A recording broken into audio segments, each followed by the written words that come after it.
함께 인사하도록 하겠습니다. 할렐루야. 할렐루야. 아멘. 오늘도 주의 말씀 앞에 나오신 여러분들의 모든 삶에 주님의 은혜가 함께하기를 예수님의 이름으로 축복을 드립니다. 아멘. 날씨가 많이 추워졌습니다. 그렇지요. 저도 잘 느끼지 못하다가 이번 주 수요일인가요? 이번 주 수요일 날 이제 성보원 잠시 수요일에 말씀 봉사하는 날 주간이어서 잠시 다녀왔는데 아침에 일어나니 뭔가 좀 몸이 으쓱하더라고요. 춥고 머리도 띵해지고 큰일 났구나. 독감 걸렸는 거, 감기 걸렸는 거 했는데 다행히 괜찮더라고요. 머리만 조금 지끈지끈하고 아마도 조금 춥게 밤에 잠을 잤나 봅니다. 그래서 뭔가 조금 몸이 좋지 않았는데 또 그날 지나니 괜찮아지더라고요. 솔직히 조금 걱정이 됐었습니다. 또 감기 걸리면 또 이래저래 많은 분들에게 또 피해갈 텐데 다행히 무사히 넘어갔는데 날씨가 많이 추워졌습니다. 여러분 한절기인 만큼 여러분 항상 건강 조심하시고 항상 따뜻하게 입으시고 항상 주님의 평안한 해관 여러분 되시기를 예수님 이름으로 축복을 드립니다. 오늘은 누가복음 20장 말씀을 통해서 건축자의 버린 돌 모퉁이의 머릿돌이라는 제목으로 말씀을 나누겠습니다. 바로 말씀으로 들어가려고 합니다. 오늘 본문의 말씀을 통하여서 저는 여러분과 함께 이 세 가지의 내용에 대해서 함께 말씀을 전하기를 원합니다. 오늘 본문의 말씀은 여러분 잘 아시는 말씀입니다. 바로 포도원 농부 비유지요.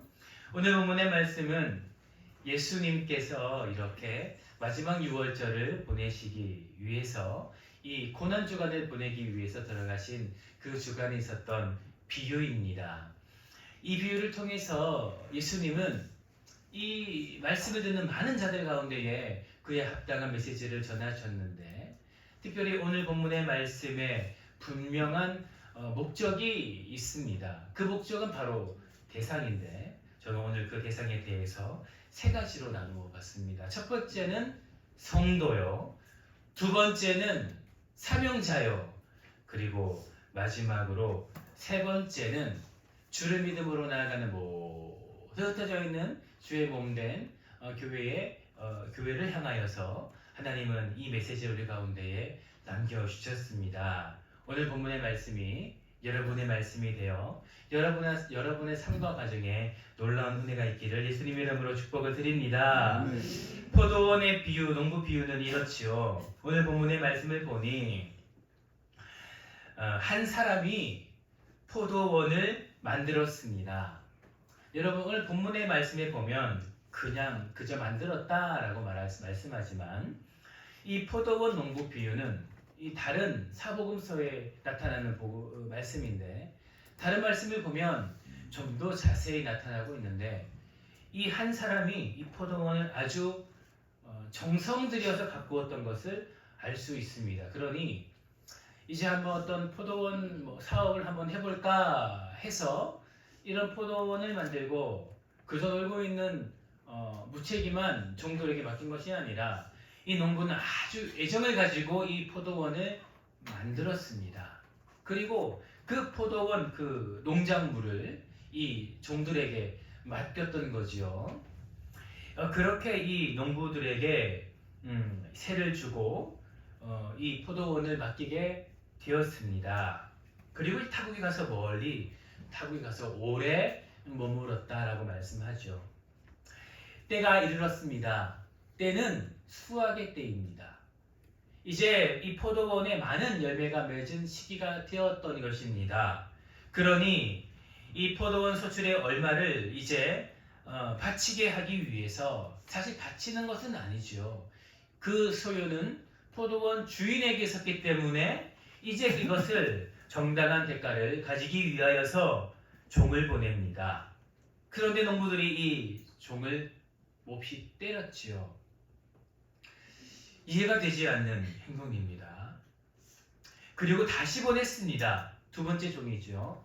그리고 이 종도 몹시 때리고 능욕하고 아무것도 주지 않고 거저버렸다라는 것입니다. 이제 다시 세 번째 종을 보내었더니 이 종도 동일한 경험을 하게 되었습니다. 이제 포도원 주인은 이 황당한 일을 겪으면서 왜 이런 일이 있을까? 그러나 그들이 혹 여러 가지 내가 이해하지 못하는 이유들로 이렇게 행동했지만 내 사랑하는 아들을 보내면 내 아들인 줄 알고 그를 존대할 것이다 라고 하면서 그 농부들에게 자신의 아들을 보냈습니다. 그러나 너무나 황당한 일이 발생을 하는 것이지요. 농부들은 그를 보고 환대하는 것이 아니라 이제 의논하여 그를 죽이고 우리가 상속자가 되어서 이 포도원의 모든 결과물을 우리가 유산으로 받자라고 서로 의논하기 시작합니다. 그리고 포도원 밖에 내쫓아 죽여버렸죠. 여러분, 도대체 이 일을 어떻게 우리는 받아들여야 되겠습니까? 그리고 이 비유를 말씀하시면서 예수님은 이제 이 포도원 주인이 사람들을 어떻게 하겠느냐라고 이 말을 듣는 사람들에게 묻고 있다라는 것입니다. 아마도 이 IQ가 한 50, 60이 되지 않는다라면 이 비유를 듣는 모든 사람들이 아마 동일한 이야기를 하게 될 것입니다. 이것이 가당케나 한 이야기입니까? 라거나 혹은 얼른 가서 그 농부들을 잡아 죽여야지요 라거나 그 아들의 원수를 갚아야지요 라고 하는 이런 이야기를 아마 할 것입니다. 그 누가 들어도 이런 생각을 하지 않겠습니까? 당연하지요. 왜냐하면 이 일들은 도저히 상상할 수 없는 일이기 때문입니다. 여러분, 이 이야기에 담겨있는 세 가지의 의미가 있습니다. 여러분, 첫 번째, 그렇다면 예수님은 이 이해되지 않는 이야기를 통해서 우리 가운데 어떠한 말씀을 하기를 원하시는가? 여러분, 오늘 본문의 말씀 17절과 18절의 말씀으로 함께 읽어보기를 소망합니다. 함께 읽겠습니다. 시작! 그들을 보시며 이르시되 그러면 기록된 바 건축자들의 버린 돌이 모퉁이의 머릿돌이 되었느니라 하며 어찌미냐. 무릇 이 돌 위에 떨어지는 자는 떼어지겠고 이 돌이 사람 위에 떨어지면 그를 가루로 만들어 흩으리라 하시니라. 아멘. 첫 번째, 이 말씀은 이 말씀을 듣고 있는 많은 성도들을 향한 말씀입니다. 아직 예수님을 모르고 예수님을 영접하지 않고 계속해서 하나님께서 돌아오라, 돌아오라, 회개하라, 회개하라, 그리고 나를 영접하라, 영접하라 라고 수없이 외쳤으나 하나님을 향하여서 그 온전한 믿음을 가지지 못하고 있는 그 성도의 그 결과를 말로를 이야기하고 있다라는 것입니다. 그들을 보시며 이제 말씀하시지요. 성경에 어떻게 기록이 되어 있느냐? 건축자들의 버린 돌이 모퉁이의 머릿돌이 되었느니라. 사랑하는 성도 여러분, 건축자는 이 한 건물이 지어지고 있는 그 모든 것들을 설계하고 만들어가는 사람입니다. 이 건축자는 오늘날 하나님의 말씀을 듣는 사람들의 이야기를 하지요. 그리고 그 건축자는 무엇이 머릿돌인지, 여러분, 머릿돌은 가장 중요한 그 건물의 초석이 되는 것이 아니겠습니까? 그 무엇이 가장 중요한 것이 돌이 무엇인지 깨닫지 못한 채 계속해서 그 돌을 버리고 있다라는 것을 오늘 본문의 말씀은 이야기하고 있다라는 것입니다.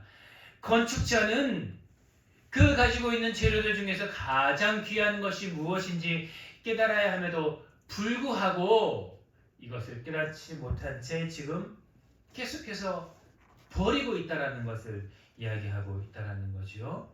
그러나 그 돌은 어떻게 되는 것입니까? 모퉁이의 머릿돌이 되었다라고 오늘 본문의 말씀은 이야기하고 있습니다.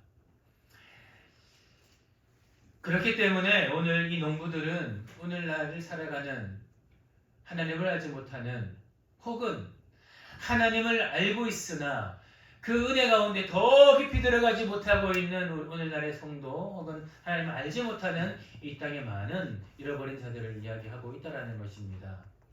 그들을 향하여서 하나님은 어떻게 하십니까? 끊임없이 그 종들을 보내고 있다는 것이죠. 한 번 보내고 두 번 보내고 세 번을 보냄에도 불구하고 깨닫지 못하기에 그의 아들까지 보내는 하나님의 인내가 오늘날 살아가는 이 땅에 하나님이 주시는 은혜다라는 것입니다. 할렐루야. 하나님이 이러한 분이십니다. 끊임없이 보내신다라는 것이죠. 하나님을 알지 못하는 자들 가운데에 그리고 하나님을 알고 있으나 더 깊은 그 은혜 가운데로 들어가기를 꺼려하고 깨닫지 못하는 자들에게 오늘날 하나님은 끊임없이 그들 가운데에 종도 보내고 하나님의 아들도 보내요. 예수님도 보내요. 계속해서 그가 돌아올 수 있는 이 기회들을 허락하고 있다라는 것입니다. 이것이 바로 오늘날을 살아가는 우리 가운데 하시는 하나님의 은혜입니다. 할렐루야. 아멘. 여러분, 우리는 그 은혜 가운데 있죠. 언제 깨달았는가는 중요하지 않은 것 같습니다. 첫 번째 종을 보냈을 때 깨달았는가, 두 번째, 세 번째, 아니면 마지막 이 아들을 보냈을 때 깨달았는가, 이것은 중요하지 않은 것 같습니다. 중요한 것은 무엇인가? 바로 하나님께서 우리 가운데 허락하신 우리의 때에, 하나님께서 여러분 가운데 허락하신 여러분의 그 시간의 때에 여러분은 모퉁이 돌이 무엇인지 깨달았다는 것입니다. 할렐루야. 이것이 중요하지요. 왜 그렇습니까? 왜냐하면 하나님께서 우리 가운데 허락하시는 이 종을 보냄과 아들을 보냄은 끝이 있기 때문입니다. 반드시 끝이 있기 때문이죠. 하나님은 변치 않으시고 인애가 넘치시고 그 참으심이 영원하신 분이시나, 그러나 우리 가운데 이 땅에서 주어져 있는 우리의 인생의 삶의 시간은 반드시 정해져 있다는 것입니다.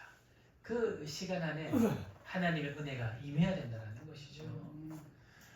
여러분, 이제 그 마지막 아들을 죽이는 것을 보고 이제 그 포도원 이 주인이 이 사람들을 어떻게 하겠느냐라는 것을 마지막 때를 이야기한다라는 것입니다. 이 땅에서의 마지막 때와 그리고 여러분이 살아가는 날 동안에 이 마지막 때를 이야기하는 것입니다. 그때까지 종을 보내고 아들을 보냄에도 불구하고 깨닫지 못하면 어떻게 되겠습니까? 그 농부들은 다 죽음을 면하기 어렵다라는 것입니다. 그 종들을 죽이고 아들을 죽인 그 농부들은 진멸하게 된다라는 것이죠. 그 진멸을 면하기 어렵다라는 것입니다. 오늘날 살아가는 우리의 인생은 반드시 끝이 있습니다. 아멘. 아무리 많은 시간 나를 살아도 100년, 110년, 120년을 살기가 어렵다라는 것입니다. 우리의 인생은 정해져 있는 시간이지요. 우리 오래 살아도 끝날 것 같지 않은 날을 살아도 그 끝은 다가온다라는 것입니다. 우리의 시간은 정해져 있습니다. 그리고 그 시간 안에 우리는 반드시 그 하나님의 은혜의 자리로 들어가야 한다라는 것이죠. 계속해서 종을 보내다가 그리고 마지막 때에 깨닫게 하기 위하여서 아들을 계속해서 보내심에도 불구하고 깨닫지 못하는 그 순간에 어느 순간에 우리의 마지막 때가 올지 모른다라는 것입니다. 사랑하는 성도 여러분, 그렇기에 여러분의 그 마지막 때가 오기 전에 여러분의 그 하나님을 향한 온전한 믿음이 더욱더 깊어지기를 예수님의 이름으로 축복을 드립니다. 하나님께서 여러분 가운데 허락하신 그 은혜의 깊은 가운데로 들어가시기를 예수님의 이름으로 축복을 드립니다. 이것이 바로 첫 번째 우리 가운데 하신 하나님의 은혜의 말씀이죠. 지금 여기 앉아있는 모든 분들은 이미 그 은혜 가운데 들어간 분들일 것입니다. 할렐루야. 아멘. 그렇죠. 그러나 여러분, 아직 우리 주위에는 그렇지 못한 분들이 있다라는 것입니다. 아직 이 첫 번째 종의 자리에 있는 분도 계실 테고, 두 번째, 세 번째, 혹은 이 마지막 이 포도원 주인이 하루를 보낸 그 시기를 보낸 분들도 있을지 모르겠습니다. 그때가 어느 때인지 우리는 알지 못하나, 그러나 아직 우리 주변엔 그 은혜의 깊은 가운데로 들어가지 못한 많은 분들이 있다라는 것이죠. 건축자임에도 불구하고 그 머릿돌이 무엇인지 몰라 그저 버려둔 채 남겨놓은 그런 분들이 많이 있다라는 것입니다. 여러분의 가족과 또 여러분의 친인척, 여러분의 지인들과 우리 주변에 많은 그런 분들이 있다라는 것이죠. 그렇기에 우리는 또한 그분들을 위하여 기도하고 중보하며 나아갈 필요가 있다라는 것입니다. 그 무엇보다 중요한 것이 이것이 아니겠습니까? 그렇기에 사랑하는 성도 여러분, 이 첫 번째 이 성도에게 하시는 말씀을 온전히 듣고 여러분 또한 그 은혜의 깊은 곳으로 들어갈 뿐만 아니라 또한 여러분이 주어진 많은 형제 자매 여러분의 많은 사람들에게 이 귀한 복된 소식을 전하는, 그래서 그 마지막 때가 오기 전에 그 놀라운 고백을 여러분 가운데 나누는 귀한 여러분의 삶이 되기를 또한 예수님의 이름으로 축복을 드립니다. 아멘. 두 번째는 사명자에게입니다. 여러분 오늘 본문의 말씀은 예수님의 마지막 일주일 이 고난주간에 있었던 비유인데, 여러분 이 말씀 전에 어떠한 말씀이 있는지 여러분 다 아시죠?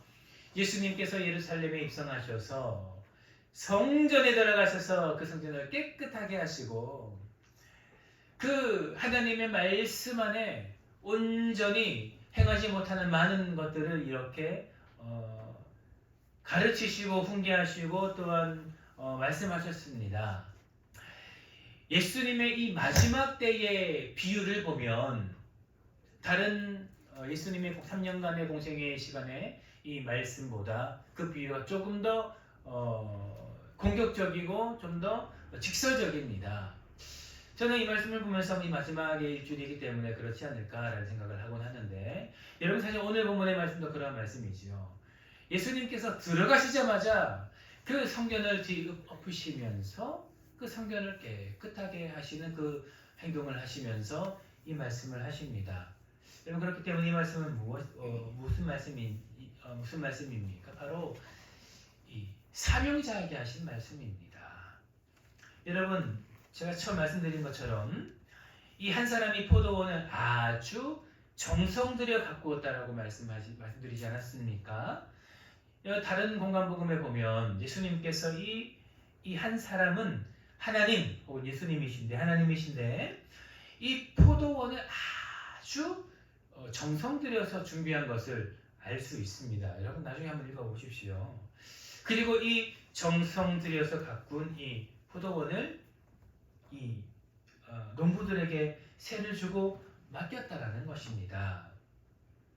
무엇을 말하는 것입니까? 바로 이제 하나님께서 허락하신 그 주님의 사명을 아주 잘 가꾸어 하나하나 하나님의 계획함을 담아서 이제 그 사명자들에게 나눠준 것을 의미한다라는 것이죠. 여러분 이 당시 이 말씀을 듣는 그 사명자들은 누구입니까?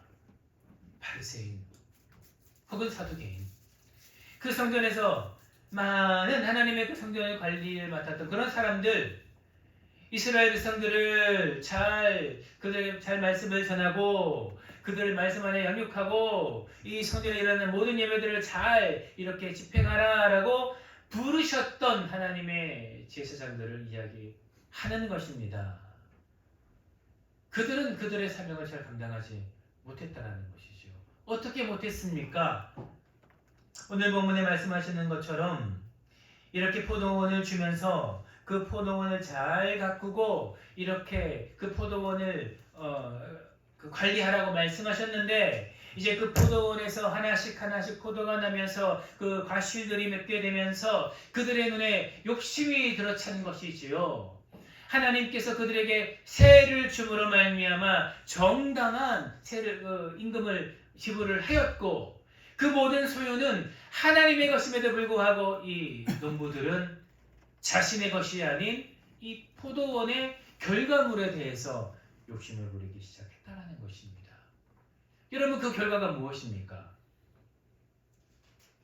그들은 성전에서 장사를 하면서 되지도 않은 있지도 않았던 이 성전 세를 바치게 하면서, 그리고 예물을 드려야 되기 때문에 준비했던 그 예물의 그 환전세를 받기 시작하면서 그들의 부를 이렇게 축적하기 시작했다는 것. 이 모든 것들은 사명자로서 그 사명을 생각하는 것이 아니라 그 일들을 하면서 생기는 결과물에 욕심을 내기 시작한 결과라는 것입니다. 그렇기 때문에 예수님은 이 성전을 깨끗게 하는 깨끗게 하시는 이 성전 성결 척결하는 이런 행동을 하셨겠지요. 이것은 오늘날을 살아가는 우리에게도 마찬가지라는 것입니다. 하나님께서는 오늘날을 살아가는 모든 성도들을 하나님의 사명자로 이렇게 부르셨습니다. 한 사람 한 사람을 부르시고 그 모든 분들에게 하나님의 사명을 주셨을 때에 그 사명은 오늘 포도원을 준비하시는 이 한 사람의 포도원의 주인처럼 이렇게 하나하나의 사명에 하나님의 마음을 담으시고 사명을 담으시고 뜻을 담으심으로 말미암아 아주 귀하게 그 모든 사명자에게 이렇게 나누어 주었다라는 것입니다. 그 시간들이 하루가 지나고 이틀이 지나고 1년이 지나고 오랜 세월이 흘러 어느덧 그 사명을 처음 받았을 때에 하나님의 마음은 온데간데 없어지고 이제 가만히 저 기억의 저편으로 넘어갈 그쯤에 그 일어나는 포도원에 일어나는 많은 시간들을 바라보게 되면서 이제 그 욕심이 나의 욕심이 되어짐으로 말미암아 이제 그 모든 것을 취하기 시작할 때에 우리의 삶의 본질은 이제 흐트러지게 되어진다는 것입니다. 그리고 그 결과가 무엇입니까? 동일한 말씀이죠. 16절의 말씀처럼 그 농부들은 다 진멸되어진다라는 것이죠. 여러분, 진멸은 무엇입니까? 그 포도원에 주어졌던 그 모든 사명의 그런 모든 것들도 이제 빼앗겨 버리고, 그리고 그 포도원에서 이제 쫓겨날 뿐만 아니라 모든 그들의 목숨조차 진멸되어지는 그런 결과가 바로 그 포도원 농부들에게 나타났다라는 것입니다. 이것이 오늘날을 살아가는 우리에게도 일어날 수 있는 일이다라는 것이죠. 여러분, 언제 일어납니까? 바로 하나님께서 나에게 주신 그 사명, 그 사명이 분명히 있음에도 불구하고 그 사명을 까맣게 잃어버리고 이제 그 하나님이 주신 그 은혜도 잃어버리고 나를 처음 만나 주셨던 하나님의 그런 사랑도 잃어버리고 이제 나에게 주신 그 하나님의 축복과 은혜와 그 결과물만 이렇게 남아있어 이제 그것을 이렇게 스무치 바라보면서 이제 그 모든 것들을 주신 이유가 있을 터인데, 나의 삶을 열어주신 그 이유가 있을 터인데, 혹은 나의 여러 가지 많은 환경들을 열어주신 이유가 있을 터인데, 그 모든 목적들을 잃어버리고 그 결과물에만 이렇게 그 자신의 마음을 들이게 되었을 때에 우리 또한 진멸되어질 수 있다는 것을 명심해야 된다는 것입니다. 그렇기 때문에 이 말씀은 두 번째, 사명자들에 대한 말씀이다라는 것입니다. 사랑하는 성도 여러분, 이 말씀이 여러분과 저의 말씀이 되어서 하나님께서 우리를 부르시는 그날까지 하나님께서 주신 그 사명을 온전히 수행하는 농부, 그리하여 여러분, 그 결과물이 뭐가 중요하겠습니까? 결국 마지막 때가 되면 그 모든 결과물이 그 주인과 함께하는 우리의 것이 되는데, 할렐루야. 그 결과물에 우리가 힘내지 아니하고 하나님께서 주신 그 놀라운 사명 하나하나, 그 은혜를 하나하나 기억하여 마지막까지 그 모든 포도원들을 잘 경작하는 여러분과 제가 되기를 예수님의 이름으로 축복을 드립니다. 아멘. 여러분, 세 번째 이 무엇인가? 세 번째는 여러분, 오늘 주의 몸의 교회를 향한 말씀이기도 하고 또 여러분 개인을 향한 말씀이기도 합니다. 저는 교회라고 하는 것은 특별히 이 땅을 향한 주의 몸된 교회들을 향한 말씀이기 때문에 그렇습니다. 그러나 우리 모두가 교회이기 때문에 여러분을 향한 말씀이기도 하겠지요. 여러분 이 시간 마지막으로 한 가지 생각해 볼 것은 무엇인가? 그렇다면 왜 이러한 일들이 일어나는가를 함께 좀 살펴보기를 소망합니다. 이것은 조금은 감추어져 있는 말씀입니다. 여러분 사실 오늘 본문의 말씀은 조금 이해되어지지 않는 말씀이죠. 이 말씀을 들었을 때에 16절에 보면요. 와서 그 농부를 진멸하고 포도원을 다른 사람에게 주리라 하시니 여러분 이 결과는 당연한 것입니다. 누가 들어도 생각할 수 있는 답변이고 예수님께서 지혜가 있기 때문에 이러한 비유를 말씀하시고 이 결과물이 이렇다라고 말씀하시는 것이 아니지요. 조금의 생각만 있는 사람이라면 당연한 결과물입니다.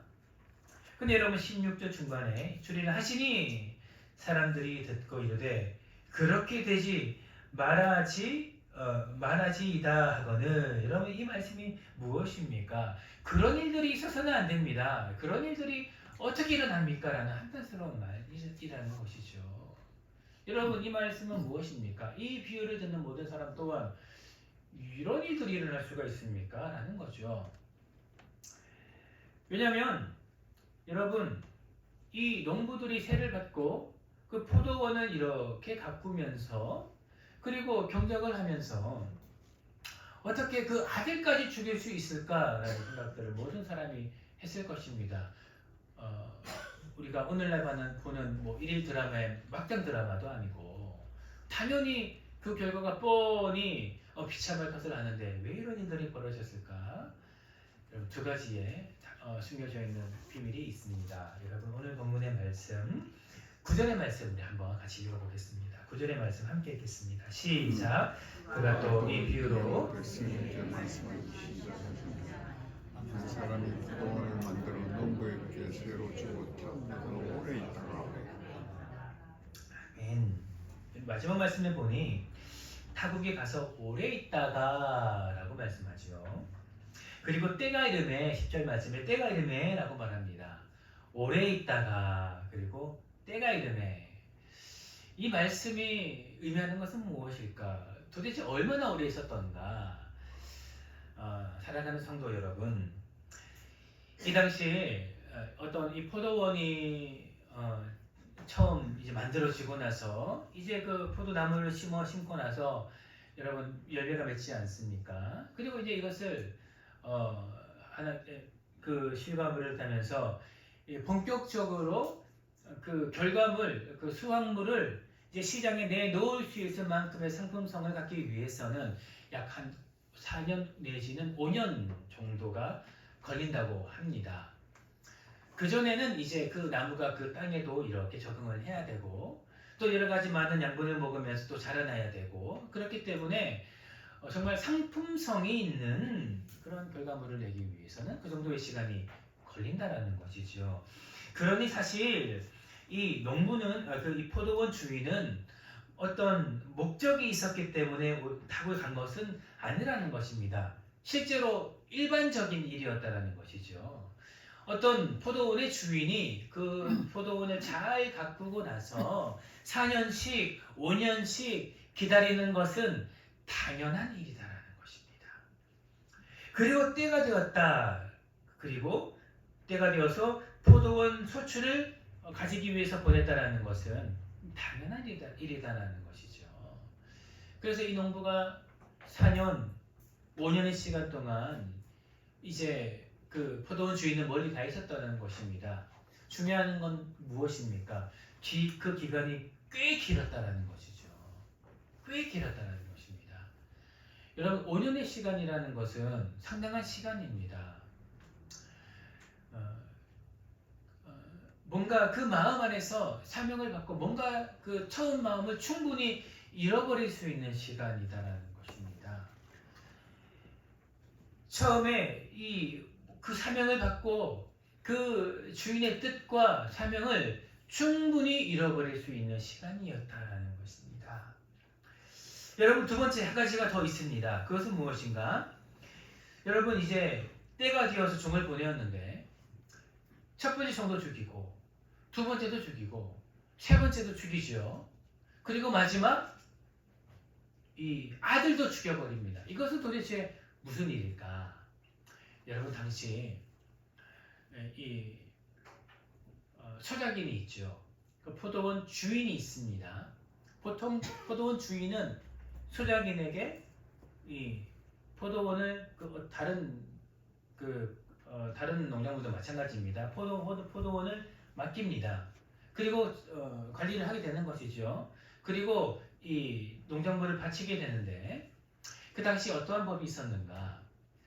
농작물을 1년 그리고 2년 마지막으로 3년째 바치지 않으면 그 농작물의 모든 소유를 소작인이 주장할 수 있었습니다. 그럼 여러분 이 말씀은 무슨 말씀인가? 실제로 일어날 수도 있었던 말씀이라는 것입니다. 그러니 이 농부들이 포도원의 아들을 죽이고 그 모든 유산을 받자라는 이야기가 사실은 있어서는 안 되지만 있을 법한 이야기라는 것입니다. 포도원 농부들이 잘 경작하고 이제 첫 열매를 보면서 욕심이 부렸겠지요. 그리고 수확물을 얻을 수 있는 그 첫 해에 주인은 종을 보냈겠지요. 그리고 그 종을 죽여버렸다는 것입니다. 첫 번째 종을 보내고 두 번째 종을 보내고 세 번째 종을 보냈는데 사실 이 말씀을 다른 말씀을 이렇게 표현되는 말씀을 지켜보면 아마도 이 많은 지적자는 그렇게 이야기합니다. 이 비유는 아마도 그 한 해 한 해 그 종을 보낸 것이 아닐까라는 이야기도 하게 되는 것입니다. 첫 해에 종을 보냈습니다. 종이 갔는데 아무 가시도 보내지 않았다는 거죠. 두 번째 종을 보냈습니다. 2년째가 되었는데도 소작물이 도저히 돌아오지 않는 거죠. 그리고 세 번째 마지막 해가 되어서 이제 그 종을 보냈는데도 이 농부들이 어떠한 것입니까? 이 마지막 종만 죽이면 이제 이 소작물들이 우리의 것이 되겠구나라는 얄팍한 그들의 생각이 있었다는 것입니다. 그러니 그들이 의논을 했겠지요. 그리고 그들이 아들을 죽였겠지요. 사랑하는 성도 여러분, 이것은 어떠한 것을 말하는가? 여러분 마지막 말씀입니다. 사실 이 말씀은 도저히 일어나지 않을 것 같은 그런 비유의 말씀이 아니다라는 것입니다. 그 농부들이 그래서는 안 되지만 그들이 소작한 그 작물들을 보고 욕심만 가지면 충분히 꾀를 내고 그들이 이렇게 합작하여서 이런 결과물을 만들 수 있는 일이다라는 것을 말하고 있다라는 것입니다.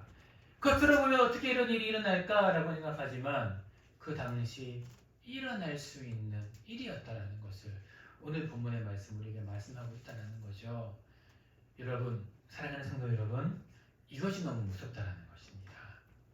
우리의 삶에, 우리의 인생이 이렇게 길어지고 또한 우리의 삶의 경험과 지식이 지혜가 이렇게 길어지기 시작할 때에 그 가운데에 우리의 욕심이 들어오게 된다면 우리 또한 이러한 일들을 벌일 수 있다라는 것입니다.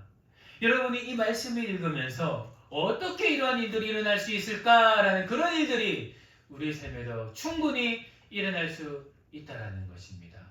왜냐하면 우리의 마음은 완악하기 때문이죠. 욕심이 들어오기 시작할 때 우리의 마음은 강팍해지기 시작한다라는 것입니다. 우리의 마음의 그런 강팍함과 우리의 욕심이 만나게 되었을 때에 우리의 마음은 더 이상 종을 보내고 예수님을 보내도 나는 듣기 싫고 나는 그것을 듣기 싫고라고 하면서 더 이상 그 말씀을 들으려고 하지 않는 모습이 우리의 모습이다라는 것입니다. 그런 모습은 여러분 어떻게 나타납니까? 이쯤이면 혹은 이 정도면 라고 하면서 어떻게 하든지 우리의 합리적인 생각으로 하나님의 말씀을 왜곡해서 하나님의 것을 우리의 것으로 취하기 시작한다라는 것이죠. 하나님 허락한 우리의 재물과 시간과 우리의 허락한 많은 복들을 하나씩 이렇게 해석하면 이럴 수 있겠네. 이렇게 하면 이것은 또 우리의 것이 되겠네라고 하면서 하나님의 것을 욕심내기 시작을 한다라는 것입니다. 이것이 너무 무섭다라는 것이죠. 그렇기에 마지막 세 번째 이 말씀은 오늘날을 살아가는 우리 모든 교회와 또한 우리 가운데 하시는 주님의 말씀이다라고 할 수 있겠습니다. 무엇입니까? 바로 우리의 삶의 지혜가 하나님의 말씀을 넘어서기 시작할 때에 우리는 또한 그것이 우리 욕심과 만나기 시작할 때에 우리는 오늘 일어나는 이런 끔찍한 이 포도원 이 농부들의 일들을 우리 또한 그렇게 행할 수 있다라는 것입니다.